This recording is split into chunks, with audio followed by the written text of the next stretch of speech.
Assalamualaikum and hi friends, welcome to my kitchen by Fasa. இன்றைக்கு சேனலில் நாங்கள் பார்க்க போகிற ரெசிபி ஸ்ரீலங்கன் முஸ்லிம் ஸ்டைலில் எண்ணெய் குறைச்சி ஒரு இறைச்சி பொரியல் எப்படி செய்கிற அப்படின்ட்டு பார்க்க போகிறோம். ரெசிபி பார்க்க முந்தி கட்டாயம் என்ற சேனலை சப்ஸ்கிரைப் பண்ணிவிட்டு கிட்டக்கிற பெல் பட்டன் கிளிக் பண்ணி வச்சுக்கோங்க.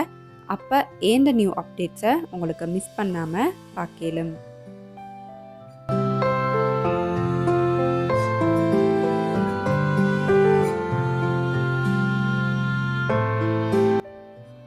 இன்றைக்கு இந்த இறைச்சி பொரிக்கிறதுக்கு நான் 500 கிராம் அளவு நல்லா சதை இறைச்சா செலக்ட் பண்ணி எடுத்துக்கிறேன். ஏண்டா முள்ளோட சேர்த்து இறைச்சி பொரிக்க இயலாது. ஸோ நல்லா கொழுப்பெல்லாம் வெட்டிட்டு நல்லா கழுவி க்ளீன் பண்ணி எடுத்துக்கோங்க. தேவையான அளவு உப்பு சேர்த்துக்கோங்க. நான் இன்றைக்கி 2 டீஸ்பூன் அளவு சேர்த்துக்கிறேன். ஏண்டா நான் பொரிக்கும் போது வேறையா உப்பு ஆட் பண்ணுறல. ஸோ ஃபுல்லாகவே நான் இதுக்கு சேர்த்துருவேன். எவ்வளோ தேவையோ நீங்கள் அந்த அளவு சேர்த்துக்கோங்க. இறைச்சி வேகிற அளவுக்கு தண்ணி, கட்டாயம் உப்பு சேர்க்கும்போது கல்லுப்பை நல்லா கிரைண்டரில் அரைச்சிட்டு சேர்த்தண்டா உங்களுக்கு ஆரோக்கியம் வைக்கும். அப்படியே நீங்கள் தூளுப்பு யூஸ் பண்ணணுமெண்டா. தேவையான அளவு மஞ்சள் சேர்த்துக்கோங்க. நான் 1 டீஸ்பூன் மாதிரி சேர்த்துக்கிறேன். ஏண்டா நான் ரீசெண்டாக வாங்கின மஞ்சள் அவ்வளோவா கலர் இல்லை. ஸோ உங்களோட மஞ்சள் எப்படியோ நீங்கள் அந்த அளவு சேர்த்துக்கோங்க.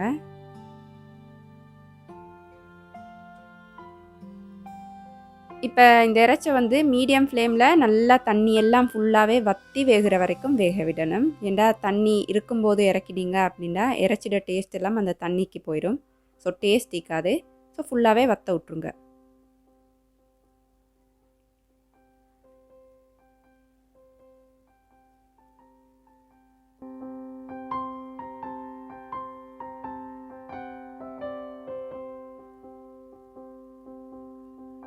கொலஸ்ட்ரால் பிரச்சனை இருக்கிறவங்க இறைச்சி அவிச்சிட்டு அந்த தண்ணியை வீசிடலும்.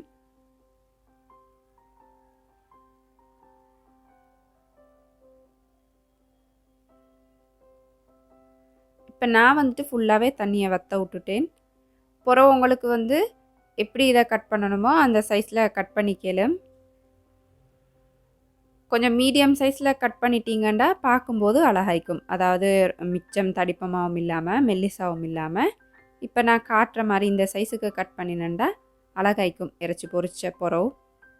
ஸோ கொஞ்சம் ஆற வச்சு கட் பண்ணிக்கோங்க.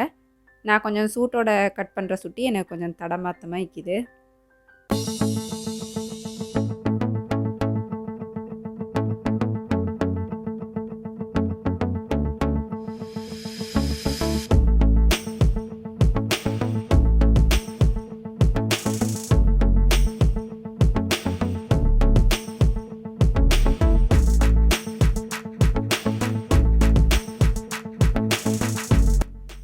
எல்லாம் கட் பண்ணிவிட்டு நான் அதே தாச்சிலே சேர்க்குறேன்.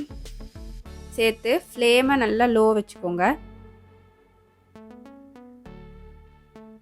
வச்சு தேவையான அளவு எண்ணெய் சேர்த்துக்கணும். நான் இன்றைக்கி 1/4 கப் அளவுக்கு எண்ணெய் சேர்த்துக்கிறேன். இப்போ சில பேருக்கு நிறைய தேவைண்டா இதை விட கொஞ்சம் கூடுதலாகவும் உங்களுக்கு சேர்த்துக்கலும். இன்றைக்கி நாங்கள் இதை ஒரு ஷெலோ ஃப்ரை பண்ணுற மாதிரி ஒரு ரோஸ்ட் பண்ணுற மாதிரி தான் இந்த இறைச்சி பொரிச்சு எடுக்க போகிறோம். ஸோ எண்ணெய் அவ்வளோவா தேவைப்படாது உங்களுக்கு. ஸோ இந்த இறைச்சி பொரியல் நிச்சயமாக ஒரு ஆரோக்கியமான ஒரு இறைச்சி பொரியலாக இருக்கும்.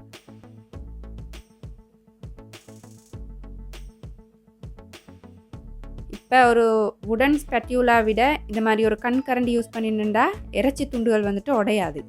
ஸோ இந்த மாதிரி யூஸ் பண்ணிக்கோங்க. இது ஒரே நீங்கள் பெரட்டி தீக்க வேண்டிய அவசியம் இல்லை. கொஞ்சம் நேரத்துக்கு ஒருக்கா இப்படி நல்லா பெரட்டி விட்டுறணும். அப்போ ஈவனாக 2 பக்கமும் நல்லா கலர் வரும்.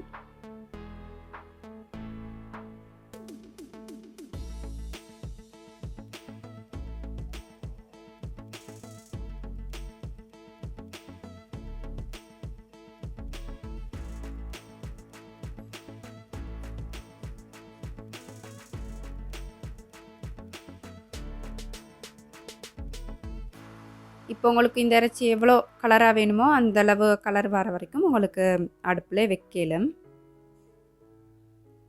பட் இடைக்கிட மிக்ஸ் பண்ணிக்கோங்க. இப்போ இப்படி கலர் வந்தப்பறம் எனக்கு வந்துட்டு போதும். எனக்கு வந்து இந்த இறைச்சி நிறைய கிறிஸ்பியாக வர வேண்டிய அவசியம் இல்லை. எனக்கு வந்துட்டு இப்படி வந்துட்டால் போதும். ஸோ நான் இந்த ஸ்டேஜில் இப்போ நான் வெங்காயம் சேர்க்க போகிறேன். உங்களுக்கு இதை விட கலர் வரணும், இதை விட கிறிஸ்பியாக வரணும் அப்படின்னு நினச்சிட்டிங்கன்னா உங்களுக்கு எவ்வளோ அந்தளவு வரதுக்கு எவ்வளோ நேரம் போகுமோ அந்தளவு வரைக்கும் நீங்கள் நல்லா பெரட்டிகிட்டே இருக்கணும். கொஞ்சம் நேரத்துக்கு ஒருக்கா இந்த மாதிரி மிக்ஸ் பண்ணிகிட்டே இருக்கணும். எனக்கு வந்துட்டு இந்த கலர் வந்தால் தாராளமாக போதும். ஸோ நான் இப்போ 2 மீடியம் சைஸ் வெங்காயத்தை நல்லா மெல்லிசாக கட் பண்ணிவிட்டு சேர்த்துக்க போகிறேன். இப்போ நான் எடிட் பண்ணுறதால இப்போ கட் பண்ணிட்டிக்கிறேன் இந்த ஸ்டேஜில் வெங்காயம் போடுறதுக்கு. நீங்கள் வந்து இறைச்சி பொரிக்கிறீங்கன்னா இந்த இன்க்ரீடியன்ட்ஸ் எல்லாம் முதலாவதே எல்லாம் கட் பண்ணி வச்சுக்கோங்க. இப்போ நான் சொல்கிற அந்த ஸ்டேஜஸ் வரும்போது உங்களுக்கு ஈஸியாக ஆட் பண்ணிக்கலும்.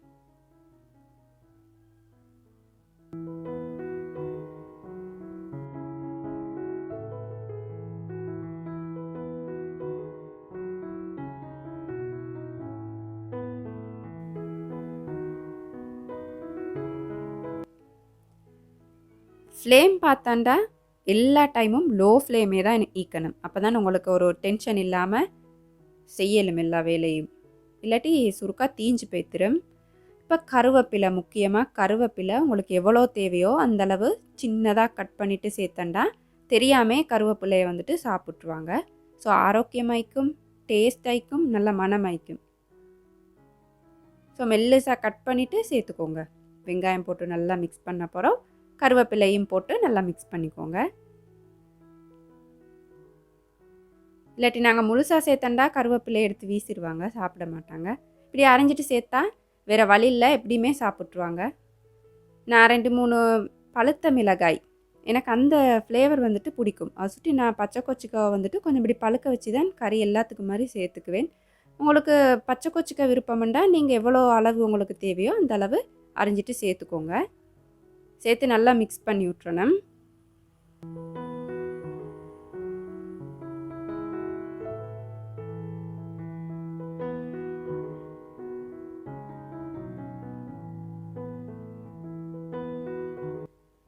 தேவையான அளவு மஞ்சள் நான் ஒரு டீஸ்பூன் மாதிரி சேர்த்துக்கிறேன்.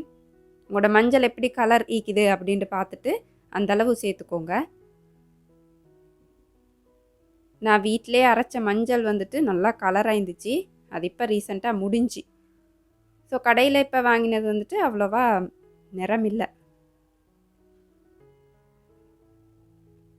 தேவையான அளவு கட்டர் தூள் சேர்த்துக்கோங்க. நான் ஒரு டேபிள் ஸ்பூன் மாதிரி சேர்த்துக்கிறேன். ஏன்டா எனக்கு வந்துட்டு கொஞ்சம் காரம் பிடிக்கும். உங்களுக்கு எப்படி காரம் சாப்பிடுவீங்களோ அந்த அளவுக்கு ஏற்ற மாதிரி கட்டர் தூள் சேர்த்துக்கணும். சேர்த்து நல்லா மிக்ஸ் பண்ணி விட்டுறணும். ஒவ்வொரு இன்க்ரீடியன்ட் சேர்த்த பிறகும் நல்லா மிக்ஸ் பண்ணிக்கோங்க.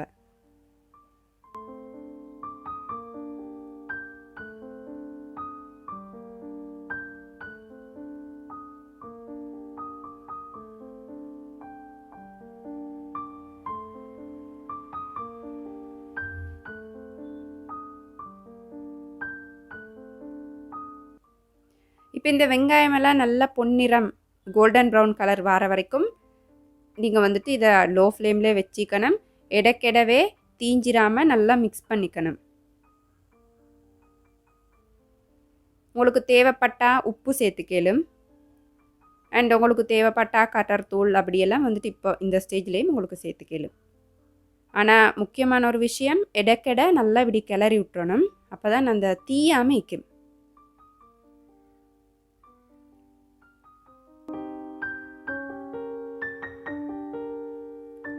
இப்போ பார்த்தாண்டா என் வெங்காயமெல்லாம் நல்லா முருகி அந்த கோல்டன் ப்ரௌன் கலர் வந்துடுச்சு. ஸோ இதுக்கு மிச்சம் வைக்கலாம், வச்சா தீஞ்சிரும். ஸோ நான் இப்போ ஃப்ளேமை ஆஃப் பண்ணிவிட்டு ஒரு காய் தேசிக்க புளி வந்துட்டு நான் சேர்த்துக்கிறேன். உங்களுக்கு எவ்வளோ தேவையோ அவ்வளோ சேர்த்துக்கலும். சில பேருக்கு தேசிக்க புளி வந்துட்டு கொஞ்சம் இந்த விருப்பம், சில பேருக்கு நிறைய இந்த விருப்பம். ஸோ உங்களோட டேஸ்ட்டுக்கு மாதிரி நீங்கள் சேர்த்துக்கோங்க. சேர்த்து நல்லா மிக்ஸ் பண்ணிக்கணும். மிக்ஸ் பண்ணிவிட்டு இப்போ அவ்வளோதான். இந்த இறைச்சி பொரியலை வந்துட்டு உங்களுக்கு இப்படியே தாச்சோட வச்சு உங்களுக்கு 2-3 நாளைக்கு நல்லாவே ஸ்டோர் பண்ணிக்கலும். ஃப்ரிட்ஜில் கூட வைக்க தேவையில்ல. டேஸ்டான அண்ட் ஆரோக்கியமான இறைச்சி பொரியல். கட்டாயம் ரெசிபி ட்ரை பண்ணி பாருங்கள். பிடிச்சிருந்தா லைக் பண்ணுங்கள், ஷேர் பண்ணுங்கள். அளவாக சாப்பிடுங்க, அந்த அளவில் ஆரோக்கியத்தை அதிகமாக சேர்த்துருங்க. வாழ்க வளமுடன். தேங்க்ஸ் ஃபார் வாட்சிங்.